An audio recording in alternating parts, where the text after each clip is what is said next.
School was rough. My grades were failing, D's. I think my highest grade point average was maybe a 1.7. I would have graduated in '72, but I quit when I was 16 and got married.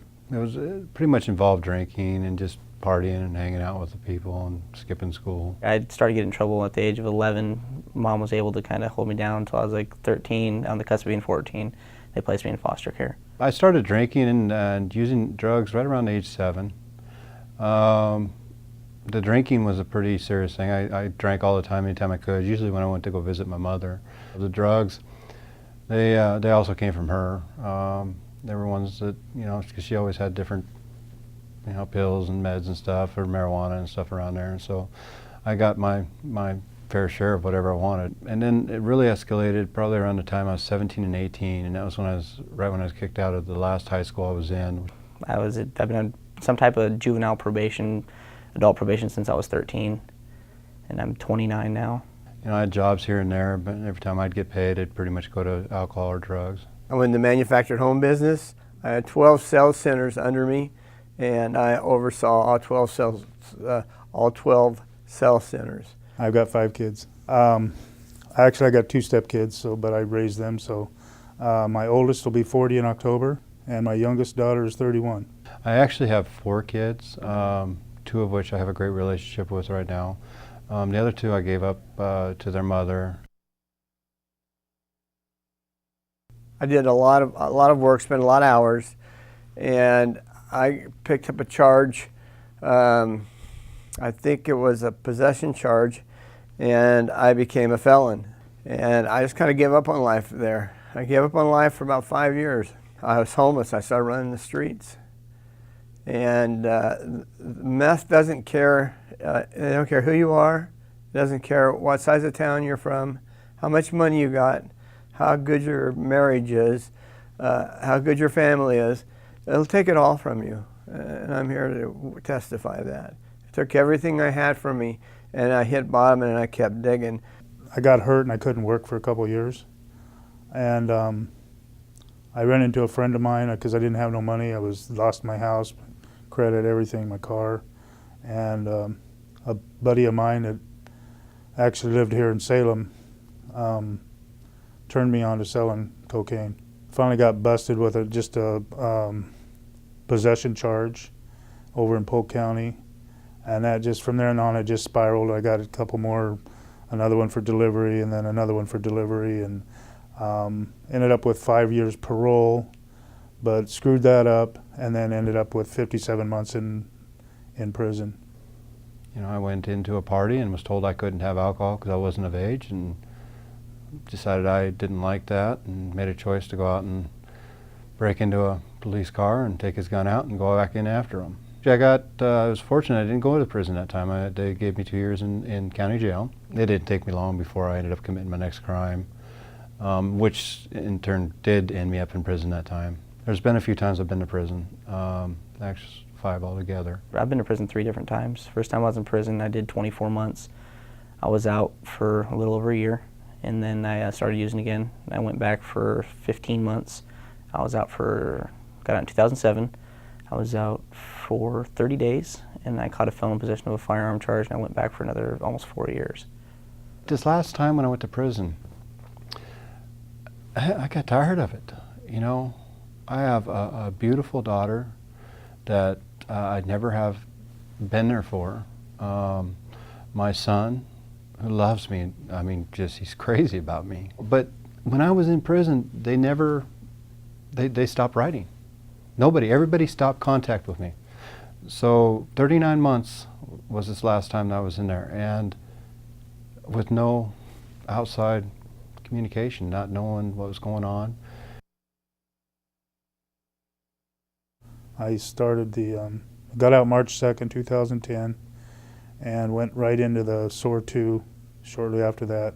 I learned a lot of things. I learned to just take things in stride, one day at a time, more or less, which I'd done forever, but never really ran the program. And I never thought I had a victim when I went to prison, until I went to the program and realized that my family was the victim. You know, even though I never done nothing to anybody, they were there. They had to come see me. You know, and they had to go through that. My mom had to come visit me. I mean, it was hard for her to get around, and there was victims, even though, you know, there was no actual hurt victims. You know, I mean, they were hurt in the heart. You know, but other than that, no.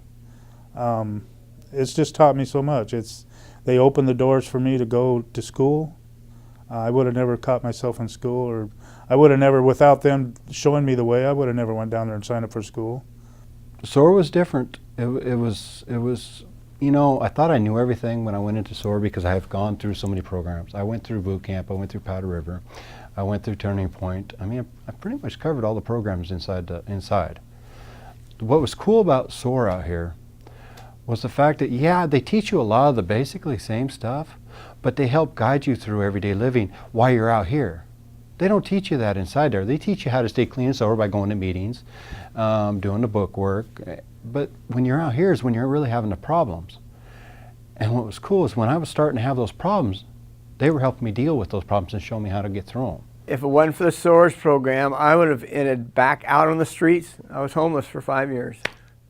I would have ended back out on the streets, chasing the bag, doing crime, living under bridges, stealing, anything I could get to get that bag of dope, that bag of methamphetamines. When I got out at this time, I went into the SOAR program. Lacey Carter called me and invited me to come into the program. I went in, and it kind of just changed everything for me. I've never been off parole since I was 13, 16 years. I've been on some type of supervision, and I did the program. It changed everything for me. I mean, they actually showed me avenues and showed me that I had, you know, resources that I never knew I had before. I mean, whether it be something as small as doing a resume to learning how to communicate with people, you know, and the program really changed me. Anna Wilhock, Steve, great. You know, I got a high level of respect for Anna. She puts a lot of hard work into these people. She puts a lot of love into the SOAR group. She doesn't try to just throw you in jail. She tries to help you. But she waits to see if you're going to take the right step. And if you don't, well, you got to be held accountable.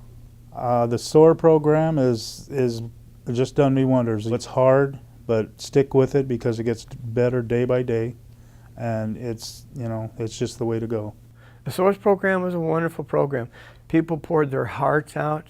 They really, really cared, and that's what really drew me to it. I'm in school, right now. I'm about to finish up summer term in a couple weeks, and I'm doing the human service program. Started out in the alcohol and drug program, and then I switched over to social services because I wanted to deal more with families and kids. Being I have 17 grandkids, I thought that would be a good move. Actually, I'm working full time. It's not a great job, but it's a job. You know, a person with ID thefts and forgeries, it's not that easy for someone like me to get a job. And, you know, I begged him. I literally said, I need this. I need it bad. You know, I pay for my own college.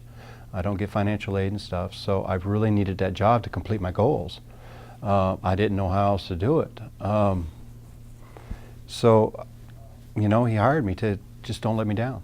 After I got out of SOAR, Deb Giard helped me get a job at Truett Brothers. It's a cannery downtown. And from there, I've just kept moving up in places. I found this is my third job I've been in since I've been home, and I've just worked and go home, and I raised my kid and just be home with my wife every day, just normal living. I could tell you goals right now of maybe buying a house, putting kids through college. That'll be about that time for my daughter to be going through college. And I'm hoping to, I can't start my practicum until after I'm completely off parole, which is March 2nd. But then by then I'll have all my classes done. I can focus on just the practicum. And I'm hoping at that point, wherever they put me, whatever agency they put me in, I'll be able to get a job with them if they need me and I want it and it's good for me and good for them, I can stay with them and I won't have to go on to get my bachelor's. I hope I'm clean and sober. That's my biggest goal. And come along with clean and sober, so many good things have happened to me. And so many people have been so appreciative and wanted to help. I already feel like I'm starting to accomplish some of those goals, and it's just maintain a job, maintain housing, I mean, stay drug-free. I mean, I'm accomplishing all those goals. When it comes to like long-term, I mean, just like anybody, I want to buy a home. I want to be able to support my family, live comfortably, and just continue on the track that I'm on, because I'm starting to realize that life is a lot better on the other side of the fence.